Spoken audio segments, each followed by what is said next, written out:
We begin KCAL9 News at 4 with breaking news. Lieutenant General H.R. McMaster is out as National Security Advisor. KCAL9 political reporter Dave Bryan joins us live from the newsroom with the information that's coming in right now. Dave? Juan, and this is hardly a shock. There's been speculation for weeks that National Security Advisor Lieutenant General H.R. McMaster would be leaving the Trump administration soon, and today it was officially announced that in fact he will be going. McMaster will resign and will also be retiring from the military. He has reportedly been discussing his departure with President Trump for weeks now. McMaster grappled to bring some kind of order among a fractious national security team and had his hands full trying to rein in President Trump, with whom he had disagreements on some major international issues. They reportedly often clashed behind the scenes. McMaster will be replaced by Fox News analyst John Bolton, the hardline former U.S. ambassador to the United Nations. He is scheduled to officially take over in a couple of weeks. Here's what the president tweeted about a half hour ago. I'm pleased to announce that effective April 9th, John Bolton will be my new national security advisor. I'm very thankful for the service of General H.R. McMaster, who has done an outstanding job and will always remain my friend. There will be an official contact handover on April 9th. Now, Bolton is known as an extremely conservative, hawkish, no-nonsense diplomat who was a strong supporter of the Iraq War. When Bolton takes over as National Security Advisor, it will complete President Trump's redo of his National Security / Secretary of State combo. The president wanted to get his new team in place before his meeting with North Korean leader Kim Jong-un, and apparently he's done just that. Back to you, Lena. All right, Dave, thank you. Now to our other top story. It's another day on storm watch. Lots of rain, at times heavy. In fact, at least one rescue. The Santa Clarita Valley Sheriff's Station tweeted out this video of a person trapped inside a car on a washed out road.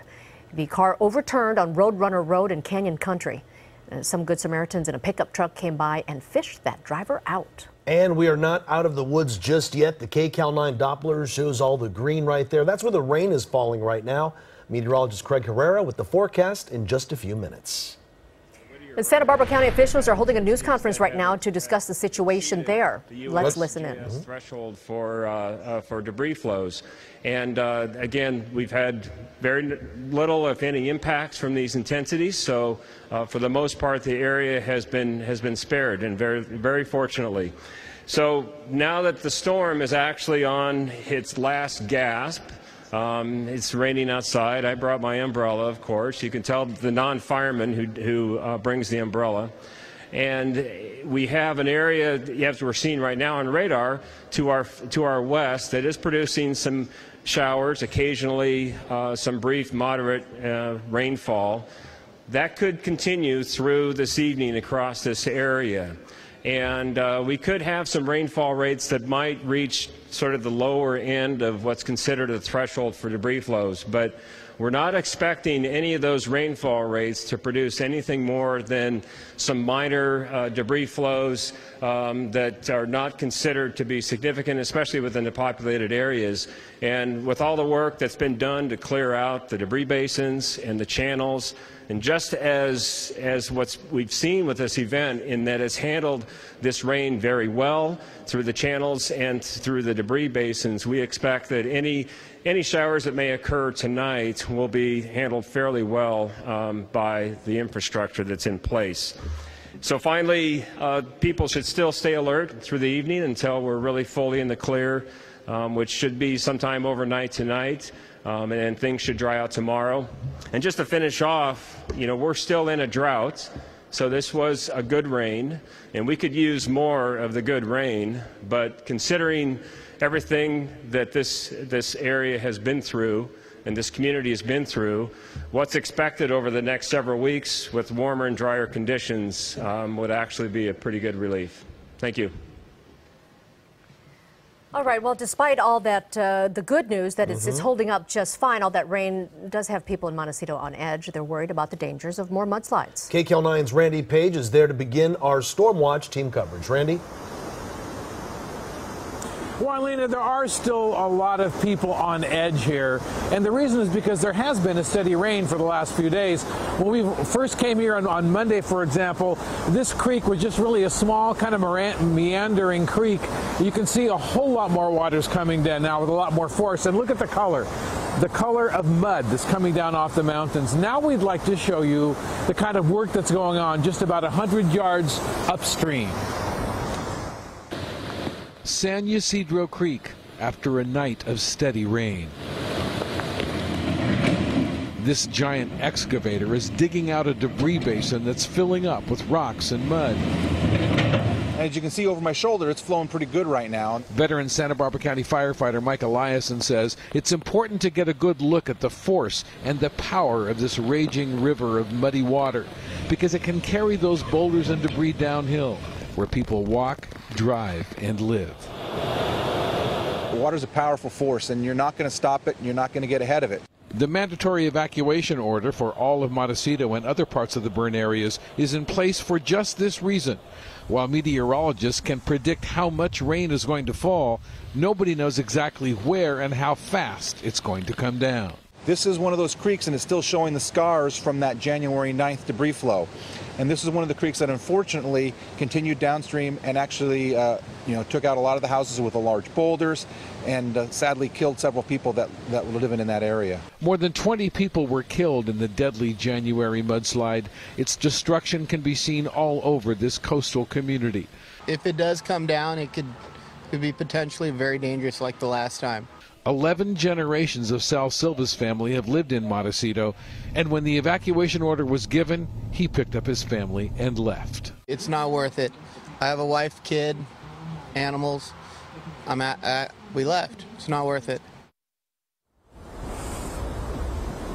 And as we look at how things stand today, it's worth noting that there also are reminders here, so close to the stream. There are reminders of just how deadly a mudslide could be. This home is one of those that burned to the ground when a gas line was cut during the January mud flows. These images help to remind people the need to evacuate, but the concern is that as each passing storm comes, evacuation orders are provided with, and then people continue to try to follow up on those evacuation orders. How long will they continue to do that?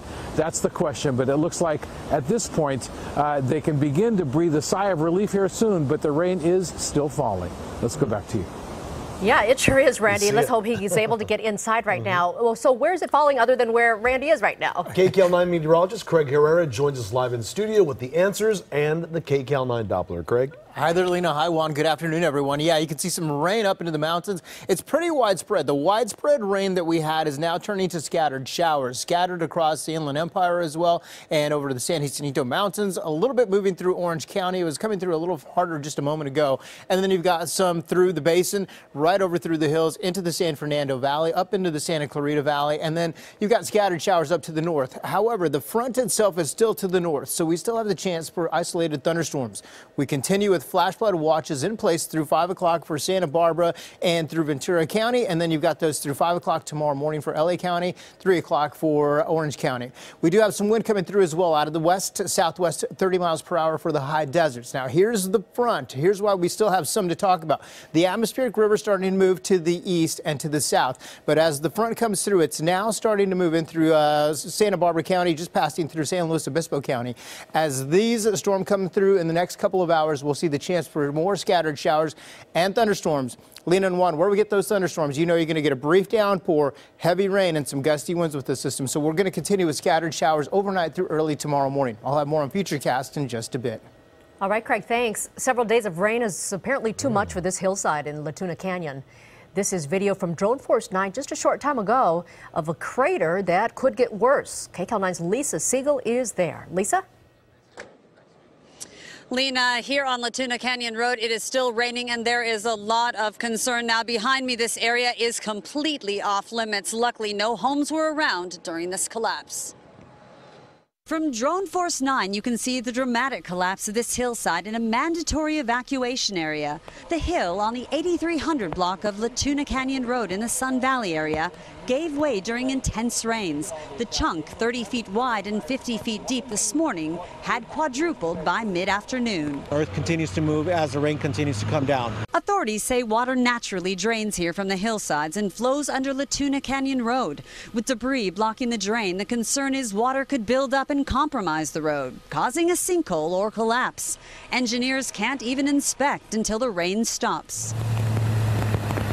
And the powerful rain has been coming down at a steady pace. Fears of what could happen prompted LAUSD to move students from Vinedale Elementary to nearby Glenwood Elementary. Well, I think that it's that they're protecting us, so I feel very calm now, and I feel protected, and I feel like we could come to school calmly and stuff. Here in the area that's been evacuated, you can see why there's so much concern. You can see the rain and mud and debris coming down. That's why crews are out here trying to clean it up as fast as they can. Giuseppe and Carolina Gentile live further down the Tuna Canyon Road.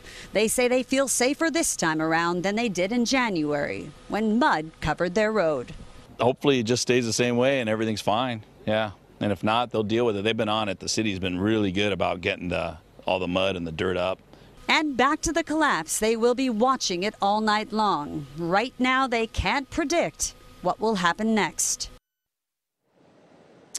And the road leading up to this area is closed off. Again, right now, they don't know how bad the situation is until the rain stops. And luckily, there are no homes in this area, and that is a good thing. But as I said, they just can't predict what will happen until all of these showers just completely end. Back to you. All right, Lisa, thank you. Well, all that rain caused a lot of problems on our roadways.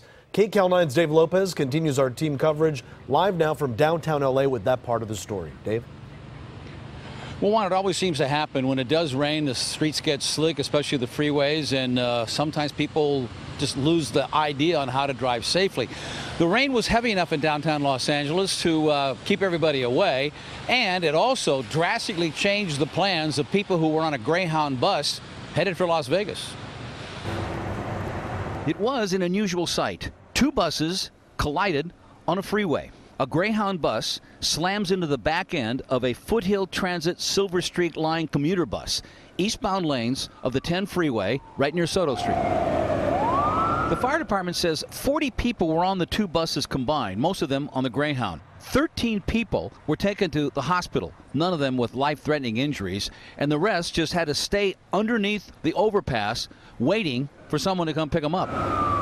According to the CHP, the driver of this truck going westbound on the 10 lost control, possibly hit a tree, and then tumbled down into the eastbound express lanes, creating a huge backup.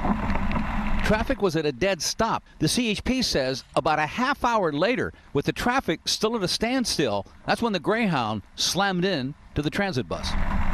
When it rains, accidents seem to pile up. This big rig was trying to go on the transition lane between the northbound 5 at the 405 in Sylmar. Couldn't make it, jackknifed, and a heavy lift tow truck had to be called in. The rain wasn't heavy enough to cause any flooding around the streets near the downtown area, but it certainly was enough to chase all the people away. Grand Park looked like a ghost town. Are you tired of the rain? Yes. Okay. I am, but we need it. Considering that it was raining, we did well. I'm loving it, actually. Really? Yeah, I'm from the East Coast, so I don't get enough winter out here, and so a chance to put on my raincoat and my warm hat makes me feel like I'm at home. Well, just as long as he doesn't bring the snow and the cold weather with him, we'll make him feel like he's home. Rain's enough. Back to you. All right, Dave, thank you. Well, stocks plummet after President Trump makes another announcement about tariffs. See how far they fell today. Then new video surfaces showing what the Las Vegas gunman was doing in the days before he opened fire on a music festival. Plus, the driver learns the hard way not to cross a flooded road. See what it took to get him to safety. And some good news to share with you. All mandatory evacuations in Santa Barbara County are being lifted at 5 o'clock tonight. We are, though, keeping an eye on the KCAL9 Doppler as it tracks the storm moving through our area right now. Our Storm Watch team coverage continues.